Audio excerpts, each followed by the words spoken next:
Everyone thought I was wasting my potential. What they didn't see was how quietly life took it away. People often said I had potential. Teachers often mentioned it. Relatives brought it up at family gatherings. Even friends joked about it, but their expectations were clear. For a long time, I believed them. I wasn't a prodigy, but I worked hard, did well in school, and thought that if I kept moving forward, things would eventually come together. That's how it's supposed to work, right? You follow the rules, you stay out of trouble, you put in effort, and slowly your life builds itself. Mine didn't fall apart all at once. That's what people don't understand when they look back and wonder what happened. There was no single bad choice, no dramatic mistake, and no clear moment when I messed everything up. Things just kept not working out. Each time there was a reason that seemed reasonable enough. When I graduated college, I already had a plan. It wasn't glamorous, but it was solid. I had an internship lined up with a mid-sized company in another city, something I had worked toward for years. It wasn't my dream job, but it was a start. I remember packing my bags and feeling like my life was finally moving from theory into reality.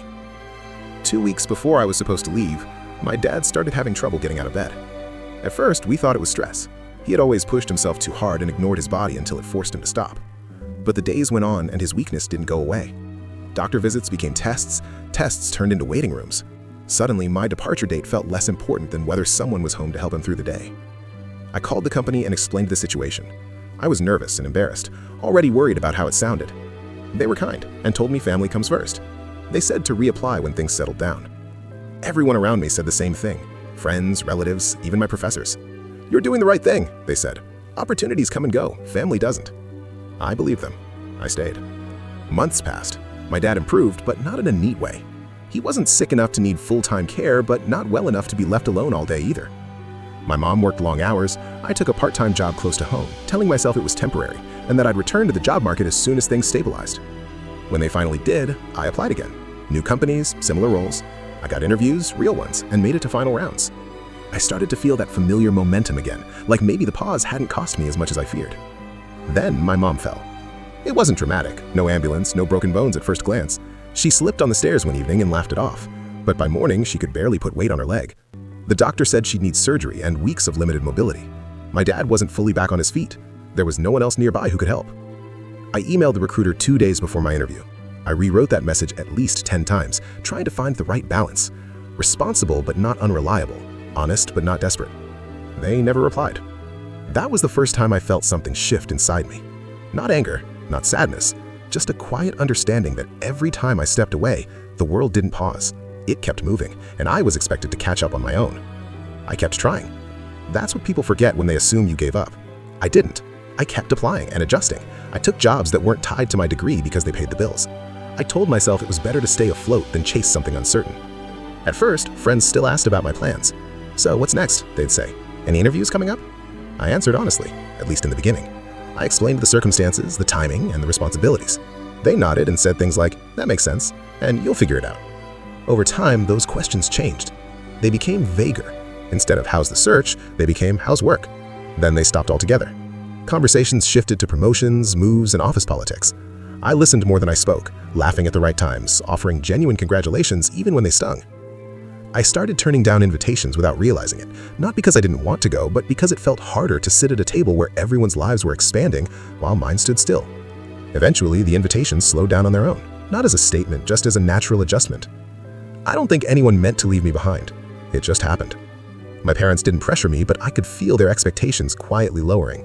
They stopped asking when I planned to move out and asked if I was comfortable at home. They didn't say it outright, but there was a shift in how they talked about my future, as if they were making their hopes softer to avoid disappointment.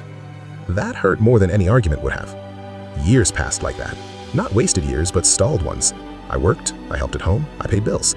On paper, I was functioning, but inside, I felt like I was living someone else's intermission, waiting for the real story to begin again. Every so often, I'd run into someone from my past, a classmate, an old friend. They'd ask what I was up to now, and I saw the flicker of confusion when my answer didn't match the version of me they remembered. Some tried to hide it, but some didn't. "You were always the smart one of them said once, half joking. "I figured you'd be way ahead of me by now." I laughed it off, but the comment lingered longer than I wanted to admit. There's a specific kind of loneliness that comes from feeling like your life stalled without your consent. You're not failing loudly enough for people to worry, but not succeeding enough for them to stay invested. You exist in this quiet middle space where nothing is wrong enough to need help, and nothing is right enough to inspire confidence. At some point, I stopped explaining myself. Not out of bitterness, but exhaustion. Every explanation felt like a defense, and I was tired of defending myself. I stopped sharing plans before they happened. I stopped talking about goals altogether. If something worked out, I figured people would notice eventually. If it didn't, at least I wouldn't have to share another disappointment. That's when things began to change. Not dramatically, not all at once, but in a way that finally felt like progress. I took a job that wasn't impressive but was steady. The hours were predictable, the expectations were clear. I stayed longer than I planned because for the first time in years, my life didn't feel like it was constantly about to fall apart. In the evenings, I started studying again. Not for a promotion, not because anyone told me to, just because I wanted to remind myself that my brain still worked. I failed quietly during that period. Applications went unanswered, interviews led nowhere. Some nights I sat in my room staring at my laptop, wondering if this was as far as I was ever going to get. But no one saw those moments. There was no audience anymore. And strangely, that made it easier to keep going. Time passed. Real time. Months turned into years. Then, almost anticlimactically, something changed. Not a dream offer, not a life-changing opportunity, just a role that made sense at a company that didn't make me justify every gap in my resume. I accepted it without telling anyone, except my parents. I showed up, did the work, and kept my head down. Respect came slowly. Responsibility followed. Stability finally became something I could rely on instead of something I hoped for. By the time people started noticing I was doing well, it was already old news to me. An old friend ran into me at a grocery store one afternoon. We chatted for a few minutes and exchanged polite updates. When I mentioned where I was working, their eyebrows lifted in surprise. "Wow," they said, "things really worked out for you." I smiled. I didn't know how to explain that things hadn't really worked out.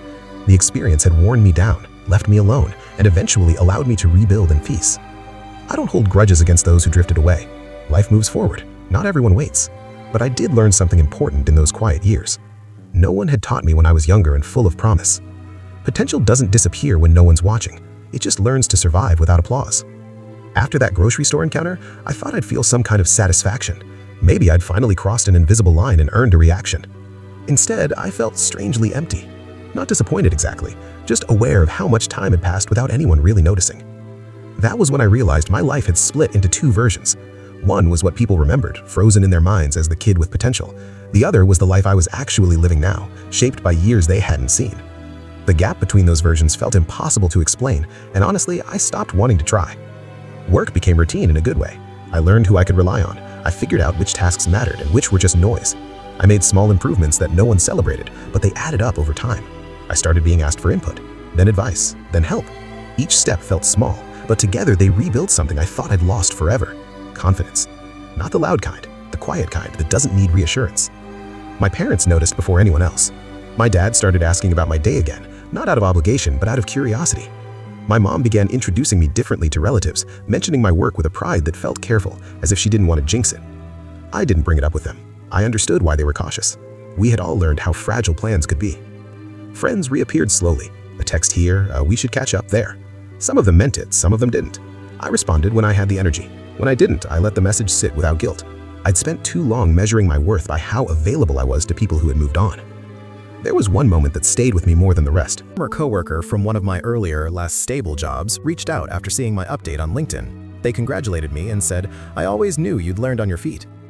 I stared at that message for a long time. They hadn't known. No one had. And that was fine.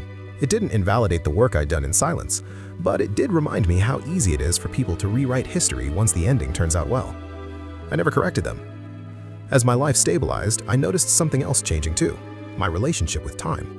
I stopped rushing mentally. I didn't feel like every year was a deadline I was missing. I no longer compared my timeline to anyone else's, partly because I'd learned how misleading those comparisons could be, and partly because I didn't have the energy anymore. I wasn't behind. I was just late to a race no one had told me was optional.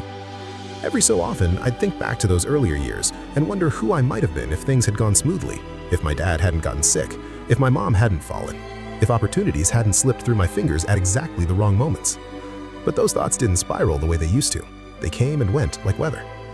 The truth is, the version of me that emerged from all that waiting was different, more patient, more careful with promises, less impressed by words.